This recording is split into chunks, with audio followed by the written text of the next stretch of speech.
Hello kids! Our lesson for today is about prepositions. Are you ready to learn? Yes!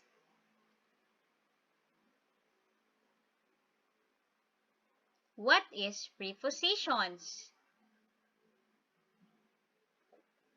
A preposition is a word or group of words that shows the relationship of a noun or pronoun to some other word in the sentence. In. Where is the ball? The ball is in the box. On. Where is the frog? The frog is on the log.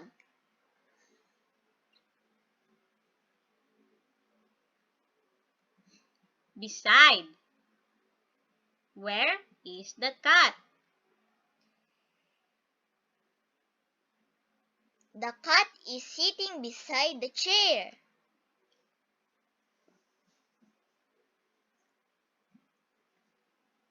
Under. Where is the dog? The dog is sleeping under the table. In front of. Where is the rat? The rat is standing in front of the box. Between. Where is the boy?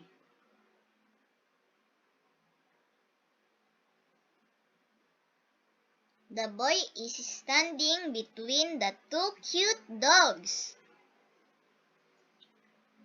Behind. Where is the sun?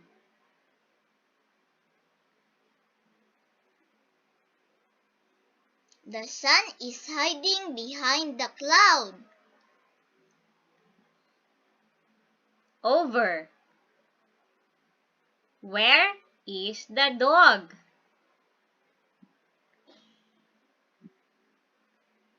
The dog is jumping over the fence. Above. Where is the bird?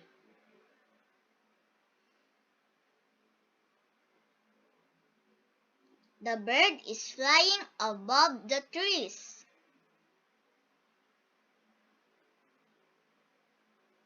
Let's practice. Are you ready? Yes! Look at the pictures and choose the correct prepositions. In, on, under, behind, beside, in front of, between, over, and above. Number 1. The dog is sleeping blank the table. Number 2. The cat is sitting blank the chair. Number 3. The ball is blank the box. Number 4. The frog is blank the log. Number 5. The sun is hiding blank the cloud.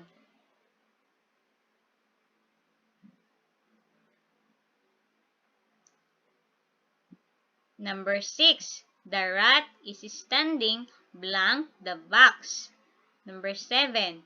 The dog is jumping blank the fence. Number 8. The boy is standing blank the two cute dogs. Number 9. The bird is flying blank the trees.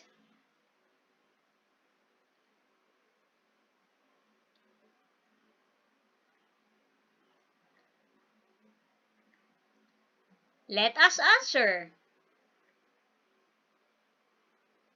Look at the pictures and choose the correct prepositions. In, on, under, behind, beside, in front of, between, over, and above.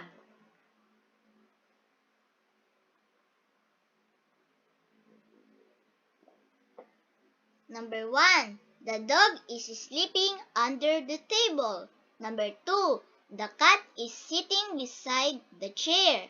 Number 3, the ball is in the box. Number 4, the frog is on the log. Number 5, the sun is hiding behind the cloud.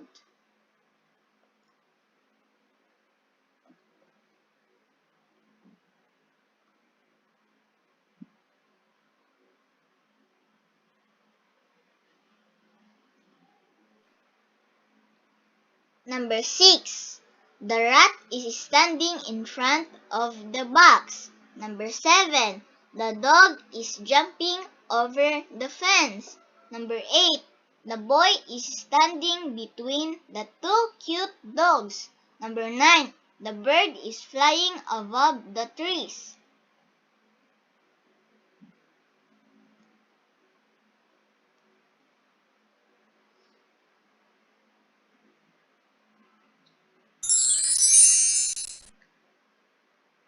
Thank you for watching. I hope you enjoy and learn from this video. Bye-bye!